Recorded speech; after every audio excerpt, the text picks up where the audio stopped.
ሰላም ጤና ይስጥልኝ የተከበራችሁና የተወደዳችሁ ተመልካቾቻችን ከብስራት ኤፍኤም የዩቲዩብ ቻናላችን የዕለተ ቅዳሜ የብስራት ስፔሻል ፕሮግራማችን ነው ተጀምሯል። ተፈራ ታመነ ከመላው የስቱዲዮ ባለሙያዎች ጋር የማሳለፍ ነው የሚሆነው። እስከ ቆይታችን ፍጻሜ ድረስ አብራችሁን እንድትቆዩ የአክብሮት ግብዣችን ነው። የሳምንት እንግዲህ በአውሮፓ ታላቅ ሊጎች ይከናወናሉ። የእንግሊዝ ፕሪሚየር ሊግን ባሳለፍነው ሳምንት የኤፍኤ ካፕ ውድድሮች ነበሩ የተከናወኑበት። ታዲያ በዚህ ሳምንት ወደ ሊግ ውድድሮች ደግሞ ይመለስና ተጠባቂ ጨዋታዎች ይደረጉበታል። እሱንም በስፋት እንቃኛለን። ማንቹሪያን ደርቤ ዛሬ ነው የሚደረገው። እሱንም በስፋት እንዳሰሳለን። መሪው አርሰናልም ዛሬ ይጫወታል። አስቀድመን ግን ትናንት የተከናወኑ ጨዋታዎችን በተመለከተ ውጤቶችን ላጋራችሁ። ትላንት በስፔን ላሊጋ በካታሎን ደርቢ ኤስፓኞል ከጂሮና ጨዋታቸውን አከናውነው ነበር። 10 ያክል ቢጫ ካርዶች ናቸው የተመዘዙት በትላንትናው የጨዋታ መርሃ ግብር ላይ። ኤስፓኞል በሜዳው በጂሮና 2-0 በሆነ ውጤት ተሸንፏል። ትላንት ቫናት ነው ሁለቱም የድል ጎሎች ያስቆጠረው ለጂሮና። በአንድ አይነት ሰዓት ነው የተቆጠሩት። የሚገርመው በመጀመሪያው አጋማሽ የመጀመሪያው 45 ደቂቃ ተጠናቆ በጭማሪ 3ኛው ደቂቃ ላይ ያስቆጠረ። ሁለተኛው አጋማሽ ሊጠናቀቅ 90 ደቂቃ ፕላስ 3 ላይ ያስቆጥሮ ነው 2-0 ክለቡ እንዲያሸንፍ ማድረግ እየቻለው። እናም ይሄ ጨዋታ 8 ያክል ካርዶች የተመዘዙበት ትንቅንቅ የሞላበት ጨዋታ ነበረ የኤስፓኞልና የጂሮና የጨዋታ መርሃ ግብር። እናም ኤስፓኞል ሽንፈት ገጥሞታል። እንደሚታወቀው በካታሎን ሌላኛው ደርቢ ከባርሴሎና ጋር እስከሚጫወትበት ሰዓት ድረስ በድል ሲጓዝ ነበር። ተከታታይ ጨዋታዎችን ያሸንፍ ነበር። ነገር ግን ከዚያ ሽንፈት በኋላ በወጥነት ብቃቱን ለማዝለቅ ኤስፓኞል እጅግ ቸግሮታል። በሴሪያም ጨዋታ ተደርጎ ነበረ። ፒዛን ከአትላንታ ያገናኘ ጨዋታ ነበረ። ፒዛ ከሴሪቢ ዘንድሮ ያደገ ቡድን ነው። በአንጻሩ አትላንታ ባለፉት ዓመታት በሊጉ በጥንካሬ መዝለቅ የቻለ ቡድን ነበረ። ይበልጥ ግን ቡድኑን ለከፍታ ማብቃት የቻሉት እንግዲህ አስደናቂው አሰልጣኝ ጂያን ፒሮ ጋስፔሪኒ ከአትላንታ ከቤርጋሞ ለቀው ወደ ጣሊያን መናገሻ ከተማዋ ክለብ ወደ ሮማ ካመሩ በኋላ ውጤታቸው ብዛም ማርኪ አይደለምና ትላንትም ነጥብ ተጋርተው ነው ከሜዳ መውጣት እየቻሉት። ክሮቶቪች ጎል አስቆጥሮ 83ኛው ደቂቃ ላይ አትላንታ መሪ ሲያደርግ ጨዋታው በዚህ የሚጠናቀቅ ይመስል ነበረ። ውጤታቸውን አስጠብቅ ይወጣሉ ተብሎ ታስቦ ነበረ። ነገር ግን ዱረንስሚ ጎል አስቆጥረናል ለፒዛ ጨዋታው 1-1 በሆነ ውጤት ተጠናቆ ተከባብረው ከሜዳ መውጣት የቻሉበት ውጤት ነው መመዝገብ የቻለው። ሌላኛው በቡንደስሊጋ ምንጊዜም ጎሎች የጎል ድርቅ የማይመታው ሊግ ነው ቡንደስሊጋ። ይበልጥ ኦፌንሲቭ ፉትቦል የሚከተሉ ቡድኖች አሉ። በፕሬሲንግ የሚታወቁ ቡድኖች ይገነባሉ በቡንደስሊጋ። ትላንትም ቨርደር ብሬመንን ከኢንትራክት ፍራንክፉርት ያገናኘ ጨዋታ ነበር። 6 ጎሎች ከመረብ አርፎበታል። ይህ የጨዋታ መርሃ ግብር 3-0 በሆነ ውጤት ተጠናቋል። የጀርመን እግር ኳስ በተለይ ጎል ተመልካቾች ጎል ሲቆጠር በብዛት እንግዲህ ኢንጆይ ያደርጉታል ጨዋታውን። እና ቡንደስሊጋ ደግሞ በዚህ የሚታማ ሊግ አይደለም። ይበልጥ ጎሎች የሚቆጠሩበት ሊግ ነው። ትላንትም 6 ጎሎችን በቨርደር ብሬመንና በፍራንክፉርት ጨዋታ ላይ የተመለከትንበት አጋጣሚ ነበር ያለው። ሌላኛው ፓሪስ ሰን ጀርማን ከሊል ያገናኘ የፍራንስ ሊግ ጨዋታ ነበረ። ለፓሪዚያኖቹ ጨዋታውን አሸንፈው ከሜዳ ወጥተዋል። ኦስማን ዴምቤሌ 2 ጎሎችን አስቆጥረ። ባርኮላ ደግሞ 93ኛው ደቂቃ ላይ ያስቆጥራት ጎል 3ኛ ጎል እንዲያስቆጥሩ መሆን አስችላለች። 3-0 ውጤት ፓሪስ ሰን ጀርማ ጨዋታውን አሸንፏል። እንደምናውቀው ባለፈው በኩፕ ደ ፍራንስ በተቀናቃኙ በፓሪስ ፉትቦል ክለብ ተሸንፎ ከውድድሩ ውጭ መሆኑ ይታወቃል ፓሪስ ሰን ጀርማ። ነገርም በፍራንስ ሊግ ሊልን አሸንፎ 3 ነጥብ ማሳካት ችሏል። በስታሊዝ ሁለተኛ ሞናኮን ከሎሪዮ ያገናኘ ጨዋታ ነበረ። ሞናኮ ሽንፈት ገጥሞታል በገዛ ሜዳው በሎሪዮ። ሎሪዮ ላለመውረድ የሚታገል ቡድን ነው። ነገር ግን ትናንት ማሸነፉን ተከትሎ ከወራጅ ቀጠናው ስጋት በተቻለ መንገድም ቢሆን በተወሰነ ከፍ ማለት ችሏል ሎሪዮ። ባምባዲያንግ ማኮንጎና ዳሚን ዴርም ናቸው የድል ጎሎችን ማስቆጠር የቻሉት ለሎሪዮ። አንሱ ፋቲ አንዷን ጎል ለሞናኮ አስቆጥሯል። አንሱ ፋቲ ወደ ፈረንሳይ ሞናኮ ካመራ በኋላ በተወሰነ መንገድ ቢሆን የቀደመውን ፋቲ እየተመለከትን እንገኛለን። እንዲህ ሞናኮ እንደነ ዲያታን ወደ ሴኔጋል ናሽናል ቲም አመርቷል። በአንጻሩ ላሚን ካማራም እንደዚሁ በዛው በሴኔጋል ይገኛል። እነዚህ ሁለት ወሳኝ ተጫዋቾች ናቸው። እንግዲህ ዲያታ ዊንግ ባካቸው ነው። ላሚን ካማራ ሁነኛው አማካኛቸውና የእነርሱ አለመኖር በተወሰነ መንገድ ተጽዕኖ አሳድሮባቸዋል ብሎ ማውሳት ይቻላል። ትናንት የተከናወኑ ጨዋታዎችን ይመስላሉ። ተመልካቾቻችን ወደ ዛሬ መርሃ ግብሮች ልውሰዳችሁ። ዛሬ የእግር ኳስ ቤተሰቦች አይናቸውን ለማሳረፍ በትኩረት የሚጠብቁት ጨዋታ በማንቹሪያን ደርቢ በኦልድ ትራፎርድ ማንቸስተር ዩናይትድን ከማንቸስተር ሲቲ የሚያገናኘው የጨዋታ መርሃ ግብር ነው። እንግዲህ ሁለቱ ቡድኖች በተለያየ ቁመና ላይ የሚገኙ ቡድኖች ናቸው። ባለሜዳ ቡድን ማንቸስተር ዩናይትድ አሁን ላይ አሰልጣኙን አሰናብቶ በኬርቴከርነት እስከ ዓመቱ መጨረሻ ማይክል ካሪክን የቀድሞ ልጁን ሾሟል። በአንጻሩ ማንቸስተር ሲቲ በመልሶ ጥገና ላይ ቢሆንም በተወሰነ መንገድ ቢሆን ራሱን አጠናክሮ በጣም ብርቱ ክለብ ሆኖ ዘንድሮ እየተመለከትን የምንገኘው ማንቸስተር ሲቲ ማንቸስተር ዩናይትድ ከማንቸስተር ሲቲ ዛሬ ጨዋታቸውን ይከውናሉ። እንዳነሳሁት ማንቸስተር ዩናይትድ ከሩበን አሞሪም ስንብት በኋላ የትኛውን አሰልጣኝ ይሾማል የሚለው ይጠበቅ ነበረ። ነገር ግን በተለይ ማይክል ካሪክ ከክለቡ አመራሮች ጋር ከጄሰን ዊሊኮክስ እና ከኦማር ቤራዳ ጋር ውይይት ካደረገ በኋላ የክለቡን ራዕይ በደንብ ከተወያዩ በኋላ የሚበጀን እስከ ዓመቱ መጨረሻ የሚጠቅመን ካሪክ ነው ብለው አምነው እርሱን ሾመውታልና የካሪክ ሹመት ምን አይነት ተጽዕኖ በክለቡ ይፈጥራል፣ ውጤቱስ በምን መንገድ ያመጣል የሚለው ይጠበቃል። አሁን ላይ ትልቁ ቅዳቸው ምንድነው? በአውሮፓ መድረክ የሚያሳትፋቸውን ቢችሉ በቻምፒየንስ ሊግ ካልሆነም ደግሞ በዩሮፓ ሊግ መድረክ ለመሳተፍ ነው ትልቁ ቅዳቸውና ግባቸው። እንግዲህ አሁን ላይ ከባክስሪ ወደ ባክፎር እንደሚመለሱ ይጠበቃል። ታማኝ የዜና ምንጮችም ይህን ሲያወጡት ተመልክቻለሁ። 4-2-3-1 ፎርሜሽን ይዞ ወደ ሜዳ እንደሚገባ ይጠበቃል ማይክል ካሪክ። ኦሌ ጉናር ሶልሻየር ከዚህ ቀደም ኬርቴከሩ ነው ቡድኑ ሲመራ ነበረ። እንደሚታወቀው ካሪክም በውስን ጨዋታዎች ላይ ክለቡን መምራት የቻለበት አጋጣሚ ነበረ። እንግዲህ ሁለቱ አሰልጣኞች ማይክል ካሪክ ይበልጥ በሊጉ ልምድ ያለው ነው። ምክንያቱም በሻምፒዮንሺፕ ከፕሪሚየር ሊግ በተሻለ ፊዚካል ባትሎች ያሉበት የታክቲክ ጦርነቶች ያሉበት እንግዲህ ዘርፍ ነው ሻምፒዮንሺፕ። በሚድልስብራ ሲያሰለጥን እናውቀዋለን። ኦሌ ጉናር ሶልሻየር በእንግሊዝ ክለቦችን ሲያሰለጥን አልተመለከትንም። እናም ካሪክን ምርጫቸው ማድረግ ችሏል። ለማይክል ካሪክ ይህ በጎም መጥፎም ጎኖች አሉት። በእለቱ ጨዋታን በተመለከተ እንግዲህ ከበጎ ጎን ስንጀምር በጎው ነገር አንደኛ በሜዳው ጨዋታው ማድረጉ ነው። በአዲስ አሰልጣኝ እየተመራ አንድ ቡድን በሜዳው ጨዋታውን ሲከውን የተለየ ሜዳ አድቫንቴጅን ያገኛል። ደጋፊዎችም በጉልህ ድጋፋቸውን ያሳያሉ። ለበጎ ጎን ምንድነው? ከሰሞኑ በክለቡ ያልነበሩት በአፍሪካ ዋንጫ ምክንያት ብራያን ምቦሞና አማድ ዲያሎ በአፍሪካ ዋንጫው መድረክ አይቮሪ ኮስት ከዚያም ባለፈ ካሜሩን መውደቃቸውን ተከትለው ቡድናቸውን ለማገልገል ወደ ቲያትር ኦፍ ድሪምስ ተመልሷል። ይህ በጣም በጎ ነገር ነውና ከስብስብ ረገድ በጎ ነገር አለው። በሜዳቸው መከወናቸው ደግሞ የመጀመሪያውን ጨዋታ ሌላኛው በጎ ነገር ነው። እንደው ባይሆንና እንደ መጥፎ ነገር የሚቀመጠው ገና በመጀመሪያው ጨዋታ ከጠንካራው ከሊጉ ጠንካራ ክለቦች አንዱ ከሆነው ከማንቸስተር ሲቲ ጋር መጫወቱ እንዲያው እንደ መጥፎ ጎን ላነሳው የምንችለው ነው። ይበልጥ የሚፈተንበት ነው። ለፔፕ ጓርዲዮላም በመጀመሪያ ጨዋታው የእግር ኳስ ዘይቤውን ገና ካልተረዳ ነው ካሪክ ጋር መጫወት አንደኛው እንደ ችግር ሊቀመጥ የሚችል ነው። ሌላው ነገር ግን ማይክል ካሪክም ከማንቸስተር ሲቲ ጋር የመጀመሪያ ጨዋታው ማድረጉ ተፈትኖ ነውና የሚጀምረው የእሱን ሀሳብ እንዴት ባለ መንገድ ይጫወታል የሚለው ለመረዳትም ትንሽ አስቸጋሪ ሊያደርገው ይችላል።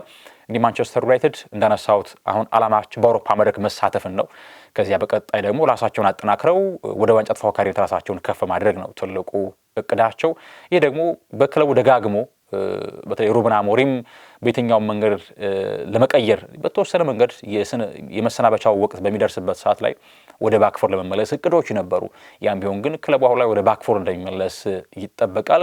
ይህ ደግሞ አማካይ ክፍሉን በተቻለ መንገድ በጥንካሬ እንዲዘልቅ ለማድረግ ትልቅ እድልን ይፈጥራል። ላይ ምርጫው እንዴት ያደርጋል ነው ትልቁ ጥያቄ። ፊት መስመር ላይ የትኞቹን ተጫዋቾች ይጠቀማል የሚለው ይጠበቃል። ምክንያቱም አሁን አማድ ዲያሎን ሩበን አሞሪም እንደ ዊንግ ባክ ይጠቀሙ ነበር። ዩናይትድ ሁነኛው የማጥቃት መሳሪያም የቀይ ኮሪደሩ ነበር የብራያን ምቦሞና የአማድ ዲያሎ። አሁን ላይ አንድ የመስመር ተጫዋች ነው የሚጠቀሙ። ስለዚህ ከአማድና ከምቦሞ አንዱ ተጠባቂውን በላይ መቀመጥ ሊኖርበት ነው። ምናልባት ካልሆነ ደግሞ ብሩኖ ፈርናንዴዝ ወደ አማካይ ክፍል መልሶ 10 ቁጥር ላይ ከሁለት አንዱ ሊጠቀም የሚችልበት ሊኖር ይችላል። ስለዚህ አማራጮቹ አሉት። የትኛውን አማራጭ ግን ተጠቅመው ማይክል ካሪክ አሰላለፉን ያደርጋል የሚለው ሌላኛው ተጠባቂው ጉዳይ ነው። በማንቸስተር ሲቲ በኩል ማንሳት የምንችለው በተከታታይ ጨዋታዎች ነጥቦችን እየተጋራ ነው እየወጣ የሚገኘው። ከብራይተን ጋር ከሰንደርላንድ ጋር በነበሩት ጨዋታዎች ላይ ነጥብ ተጋርቶ ወጥቶ ለመሪው አርሰናል ይበልጥ ጫናዎችን ለማሳደር የሚችልበትን አጋጣሚ ሳይጠቀም ቀርቷል። እርግጥ ነው ክለቡ በጣም ወሳኝ ተጫዋቾችን አጥቷል። ዮሽኮ ግቫርዲዮል ከዚያም ባለፈ ደግሞ ሩበን ዲያዝን በጉዳት ያጣበት አጋጣሚ ነው ያለው ማንቸስተር ሲቲ። ከዚያም ባለፈ አሁን ላይ ቀድሞ ፌዝ አውት ያደረገ ቡድን ይመስል ነበር ባለፈው ዓመት። አሁን ላይ በጣም ፈጥኗል እድገቱና ከውጤት ጋር ነው በደንብ በተሳካ መንገድ የተጓዘ የሚገኘው። የጀርሚ ዶኩ በጣም መብሰል፣ ፋይናል ሰርድ ላይ በጣም ፕሮዳክቲቭ መሆን፣ ከዚያም ባለፈ ሪያን ሸርኪ ከሊዮን ከመጣ በኋላ ይበልጥ ተጫዋቹ ኢንዲቪጁዋል ጥራት ያለው ተጫዋች ነው። ነገር ግን በፔፕ ስር እንዴት ባለ መንገድ ከቡድኑ ጋር ይዋቀራል የሚለው ነገር ይጠበቅ ነበረ። ነገር ግን በጊዜ ሂደት ሸርኪ ይሄ ተሰጥኦና የሜዳ ላይ ጥራቱ ለቡድኑም ከዚያም ባለፈ ተጫዋቹም ይበልጥ አውትሻይን ያደርግ ረድቶታል። ባለፈው ውድድር ዓመት በጣም ጠፍቶ የነበረው ፊል ፎደን በጣም በጥሩ መንገድ በጥሩ ድሪብሎቹ ከዚያም ባለፈ ፋይናል ሰርድ ላይ ያለው ጥራት በደንብ እየተመለከትን እንገኛለን።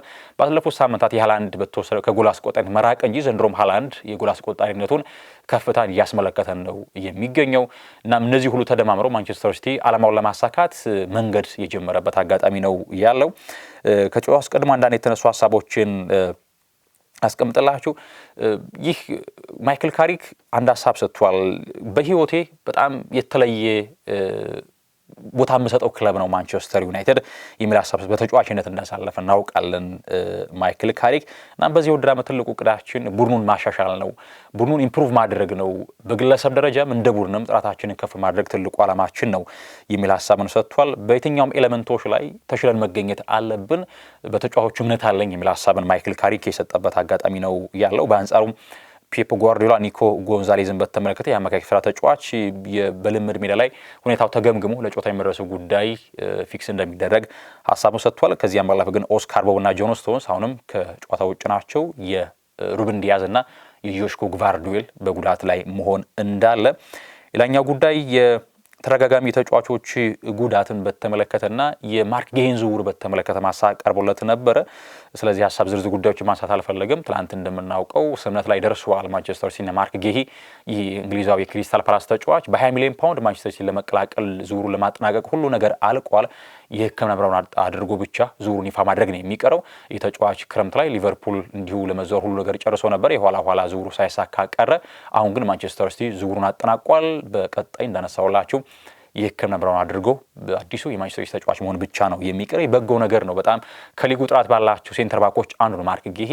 ከኳስ ጋር በምቾት መጫወት የሚችል ፊዚካል ባትሎችን ማሸነፍ የሚችል ዱዋሎችን የሚያሸንፍ ተጫዋች ነው ማርክ ጌሂ። እናም ለሲቲ በተለይ የግቫርዲዮል ማጣት ምናልባት እስከ ዓመቱ መጨረሻ ላይ ይመለስ ይችላል ግቫርዲዮል። ስለዚህ በዚያ ስፍራ የግራውን ኮሪደር ታኮ ሴንተር ባክ ሆኖ ለመጫወት ምቹ የሚባል ተጫዋች ነው ጌሂና ይህን ተጫዋች ሲቲ ማምጣቱ በጣም የተለየ መከላከል ጥራት ሊያስመለክት እንደሚችል ይታመናል። ሩበን ዲያዝን በቅርቡ እንደሚመለስ ፔፕ ጓርዲዮላ ጠቆም ለማድረግ ችሏል። ሌላኛው አንቶኒ ሴሜኒዮን በተመለከተ ይህ ተጫዋች ከፊርማ በኋላ በመጀመሪያዎቹ 2 ጨዋታዎች በኤፍኤ ካፕ እና እንዲሁም በካራባው ካፕ ጨዋታዎች ላይ ጎል ማስቆጠሩን እናውቃለን። እናም በጣም በጥሩ መንገድ ጀምሯል። ነገር ግን የጌም ማኔጅ ማድረግ ያለብን እሱን በተመለከተ በሚል ፔፕ ጓርዲዮላ ሐሳቡን ሰጥቷል። ማንቸስተር ሲቲ በርካታ ከሜዳው ጨዋታዎችን ማንቸስተር ዩናይትድን ማሸነፍ ችሏል። በሊቨርፑል ብቻ ነው 9 ጨዋታዎችን ማሸነፍ ችሏል።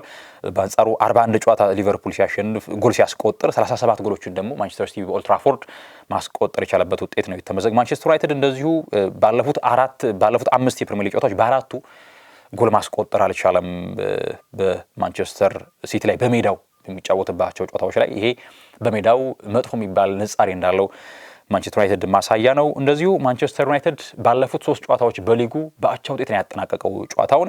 እናም በአቻ ውጤት በተደጋጋሚ የጨረሰበት አጋጣሚ ከወራ መስከረም እስከ ጥቅምት በ1992 ነበር። 5 ተከታታይ ጨዋታዎች ላይ በአቻ ውጤት ያጠናቀቀበት ውጤት አሁን 3 አቻ ወጥቷል። ዛሬስ ምን ይጠብቋል የሚለው በእጅጉ ይጠበቃል። ማንቸስተር ሲቲ እንደዚሁ ባለፉት 3 የሊግ ጨዋታዎች ላይ ነጥብ ተጋርቶ ነው እየወጣ የሚገኘው ልክ እንደ ማንቸስተር ዩናይትድ ሁሉ 2009 ላይ ነበረ 7 ጨዋታዎችን ተከታታይ ባቻ ውጤት ያጠናቀቀውና ሁለቱም ቡድኖች ባለፉት 3 ጨዋታዎቻቸው በሊጉ ነጥብ እየተጋሩ ወጥተዋል። ዛሬ ደግሞ በማንቹሪያን ደርቢ ምን ያስመለክታሉ የሚለው በእጅጉ ይጠበቃል።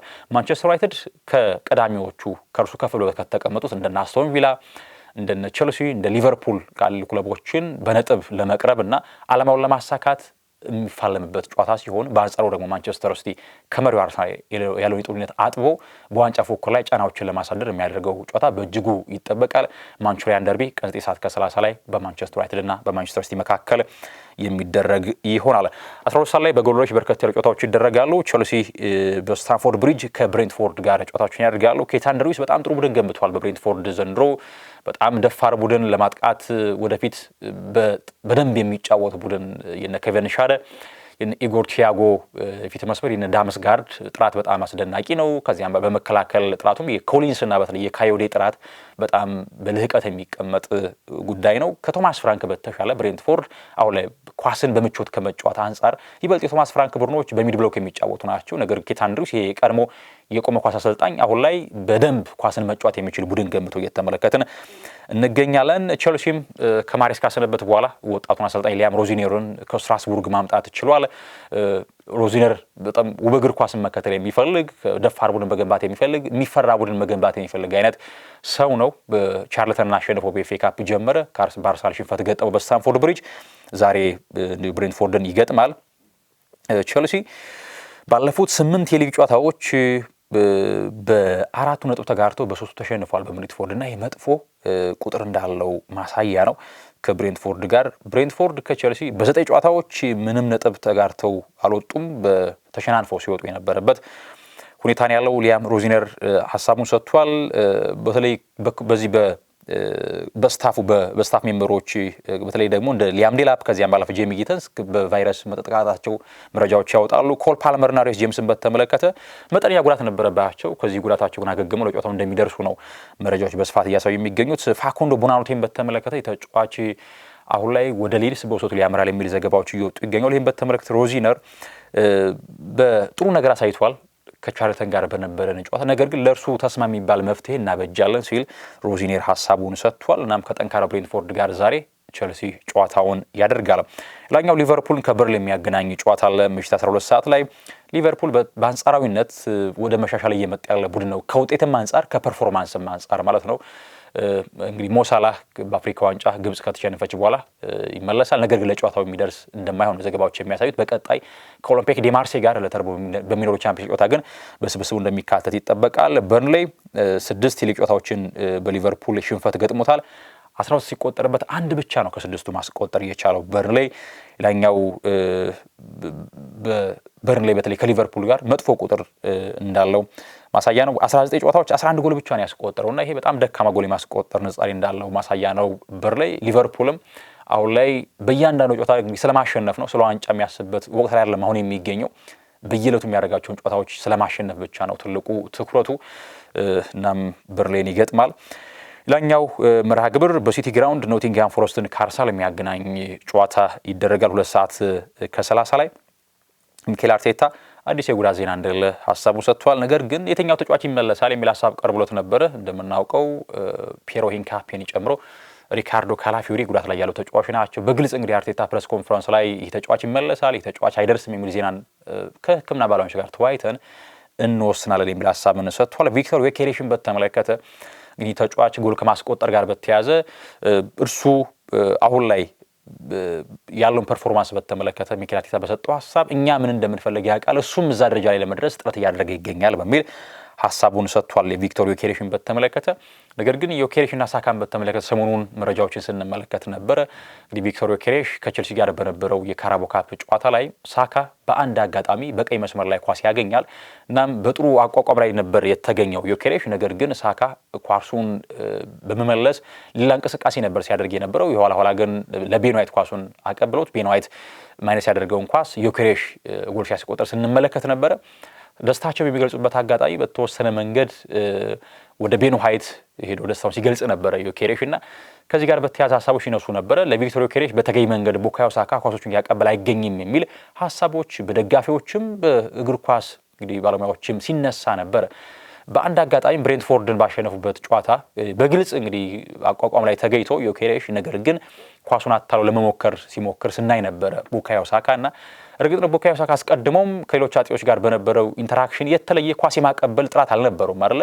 ይበልጥ ከቀይ መስመር እየተነሳ ቡካዮ ሳካ ድሪብል አድርጎ ቤንድ እያደረገ ኳሶችን መሞከር ከዚያም ተሻጋሪ ኳሶችን ማቀበል ሲያደርግ ነው የምናውቀው። ነገር ግን ዮኬሬሽ ላይ ጎል አለማስቆጠሩን ተከትሎ በብዛት አቅርቦቱ ቀንሷል። ለዮኬሬሽ ተገቢው ግልጋሎት እያገኘ አይገኝም በክለቡ አማካኞችና የመስመር ተጫዋች የሚል ሀሳብ ይነሳል።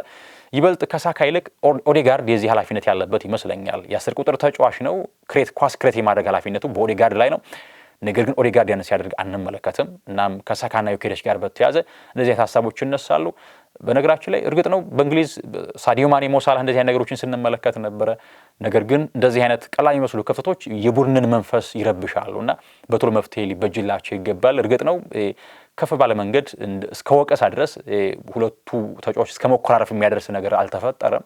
ነገር ግን ቪክቶር ዮኬሬሽ በፊት መስመር ላይ ከተከላካዩ ጀርባ ኳስ እንዲጣለት ጥረት ያደርጋል፣ ይሞክራል። ነገር ግን ያን እድል የሚፈጥርለት አማካይ ተጫዋች ስንመለከት አላስተዋልኩም። እኔ በተደጋጋሚ ኤብሬች ኤዜ አሊያም ደግሞ ሊያንድሮ ትሮሳርድ ይሄን ለማድረግ ሲሞክሩ አስተውላለሁ። ከዚያ ባለፈ ግን የአርሰናል መስመር ተጫዋቾች እንደነ ቡካዮ ሳካ ከዚያም ባለፈ 10 ቁጥር ተጫዋች ኦዴጋርድ ግልጽ እድሎችን ሲፈጥርለት አልተመለከትንም። ያ ደግሞ ተጫዋቹ ፍራስትሬት እንዲያደርግ እድሎችን ይከፍታልና ዛሬስ ደግሞ ምን እንመለከታለን የሚለው በእጅጉ የሚጠበቀው ጉዳይ ነው። ላኛው የሲቲን ጨዋታ የሚመለከት እንደሆነ ሐሳብ ቀርቦት ነበር ሚኬል አርቴታ። የኛ ትልቁ ትኩረታችን የራሳችን የቤት ስራ ላይ ነው በማለት ሐሳቡን ሰጥቷል። ስለ ማርቲን ዙቢሜንዲ የጎል ኮንትሪቢዩሽን ላይ በተመለከተ ጎሎችን ያስቆጠረ ይገኛል። ወሳኝ ጎሎችን ዙቢሜንዲ ከሶሲዳድ በባስ ከነበረው ህይወት የእግር ኳስ ህይወት በተሻለ በአርሰናል ጎሎችን ያስቆጠረ ይገኛል። ማርቲን ዙቢሜንዲ ጥሩ እየሰራ ነው የሚገኘው። በክለቡ በጣም ትሁት ተጫዋች ነው፣ በሁሉም የሚወደድ የሚከበር ተጫዋች ነው ሲል ስለ ማርቲን ዙቢሜንዲ ሚኬል አርቴታ ሐሳቡን ሰጥቷል። ምናልባት ዛሬም ከቸልሲ ጋር የነበረውን የባክፎርድ ሊጠቀም እንደሚችል ይታሰባል። ፒየር ሂንካፒና ካላፊዮሪ ካልተመለሱ እንግዲህ ሉዊስ ስኬሊ ያለፈው ድራ መጥራቱ እያስመለከተን አይገኝም። ሩጫዎቹ በጣም ደካማ ናቸው፣ ውሳኔዎቹ፣ የመከላከል ጥራቱ። ስለዚህ ሜክሺፍት አድርገው ዩሪየን ቲምበርን ወደ ግራ ፉልባክ አምጥቶ ቤን ዋይትን ቀይ ፉልባክ ላይ ያደርግ እንደሚችል ይታሰባል። ፒየር ሂንካፒና ሪካርዶ ካላፊዮሪ የማይመለሱ ከሆነ አርሰናል ከኖቲንግሃም ፎረስት ይጫወታሉ። ፎረስትን በተለይ ሲቲ ግራውንድ ላይ ሲጫወት በጣም ደፋር ቡድን ነው። ጥሩ የማጥቃት አቅም ያላቸው ተጫዋቾች በስብስቡ ስለሚገኙ ማለት ነው። ሌሎችም ጨዋታዎች ይደረጋሉ። በስቴዲየም ኦፍ ላይት ሰንደርላንድ ከክሪስታል ፓላስ ይጫወታሉ። ቶተንሃም ስፐርስ ከዌስትሃም ጨዋታቸው እንደዚሁ ያደርጋሉ። እንግዲህ ቶተንሃም በጣም በደካማ ጉዞ ላይ የሚገኝ ቡድን ነው በሊጉ። እንደዚሁም ደግሞ ኤላንድሮ ላይ ሊድስ ዩናይትድ ከፉልሃም ሌላኛው የዕለቱ የጨዋታ መርሃ ግብር ነው በእንግሊዝ ፕሪሚየር ሊግ። ወደ ስፔን እናቅና። በስፔን ላሊጋ ጨዋታዎች ይደረጋሉ። በቤርናባው ሪያል ማድሪድ ከሌቫንቴ ጨዋታቸውን ያደርጋሉ። ሪያል ማድሪድ ከሰሞኑ ከአሎንሶ ስንበት በኋላ አልቫሮ አርቤሎዋን መሾሙ ይታወቃል፣ የቀድሞ ተጫዋቹን። ነገር ግን በጣም እንግዲህ በሁለተኛው እርከን በሚገኘው ቡድን ተሸንፎ በኮፓ ዴል ከውድድሩ መሰናበቱ ይታወቃል። በእንቅርት ላይ ጆሮ ደግፍ እንዲሉ ሪያል ማድሪድ ባሰበው መንገድ ነገሮች የተጓዙ አይገኝም። ሎስ ብላንኮቹ ምንጊዜም ፌዝን ጠብቆ እድገትን አይፈልጉም። አሰልጣኝ ከመጣ በኋላ በእያንዳንዱ አሰልጣኝ ላይ በመጣበት ዓመት ስኬትን መጎናጸፍ ብቻ ይፈልጋሉ። ያን ስላደረገ አሎንሶን በጥቂት ጊዜያቶች ልዩነት ውስጥ አሰናብተውታል። አሁንም ከድጦ ወደ ማጡ ይመስላል የሪያል ማድሪድ ጉዳይ። ሌቫንቴን ግን ለማንኛውም በሜዳው ይገጥማል። ሪያል ማዮርካ ከአትሌቲክ ቢልባኦ ጨዋታቸውን ያደርጋሉ። ኦሳሱና ከሪያል ኦቬዶ ሌላኛው መርሃ ግብር ነው። እንዲሁ ደግሞ የአንዳሉሲያው ሪያል ቤቲስ በቤኒቶ ቪያማሪን ከቪያሪያል ጋር ይጫወታሉ። የተጠባቂ መርሃ ግብር ነው። የማርሴሊኖ ቪያሪያል በጣም ጥሩ ቡድን ገንብቷል ዘንድሮ። ምናልባት የፓፔ ጉዌ አለመኖር በሴኔጋል ናሽናል ቲም ይገኛል። ፓፔ ጉዌ ቤቲስን ከሜዳቸው ውጭ ይገጥማሉ። በቡንደስሊጋ ኮሎኝ ከሜንዝ ይጫወታሉ። ሃምቡርግ ከቦሩሲያ ሞንቸንግላባ፣ ሆፈንሃይም ከባየር ሊቨርኩሰን፣ ቮልስቡርግ ከሄደንሃይም ይጫወታሉ። እንዲሁም በሲግናል ኢዱና ፓርክ ቦሩሲያ ዶርትሙንድ ዛንክስ ፓውሊን ይገጥማል። የዕለቱ ግን ተጠባቂ መርሃ ግብር በሬድቡል አሬና ሬድቡል ሌፕዚግን ከባየር ሙኒክ የሚያገናኘው የጨዋታ መርሃ ግብር ሆኖ ይቀጥላል። የጀርመን ቡንደስሊጋ ሙኒክ ዘንድሮ የሚገዳደረው ቡድን ያለ አይመስልም በሊጉ። እናም በተደላደለ መንገድ የቢሲን ኮምፓኒው ባየር ሙኒክ ዋንጫውን እንደሚያሳካ ከወዲሁ እርግጥ እየሆነ የመጣ ይመስላል። የማይክል ኦሊሴ ሃሪኬንና ሉዊስ ዲያዝ ጥራት በጣም በከፍታ እየተመለከተው እንገኛለን። ከሊግ ውድድራቸው በዘለለም በአህጉራዊ መድረክ በአውሮፓ ቻምፒየንስ የተለየ ጥራትን እያስመለከቱን ይገኛሉ። ባየር ሙኒኮች በፍራንስ ሊጋ ሎንስ ከኦግዜር ይጫወታሉ። ቱሉዝ ከኒስ እንደዚሁም ኦንዤ ከኦሎምፒክ ዲ ማርሴይ የሚከናወነው ሌላኛው የዕለቱ የፍራንስ ሊጋ የጨዋታ መርሃ ግብር ይሆናል ማለት ነው። የዕለቱ ቆይታችን ይመስል ነበር። ተመልካቾቻችን ተፈራ ታመነ ከመላው የስቱዲዮ ባለሙያዎች ጋር ጋዜና አሳልፍ ያለውኝ ሰናይ ጊዜ ተመኘው።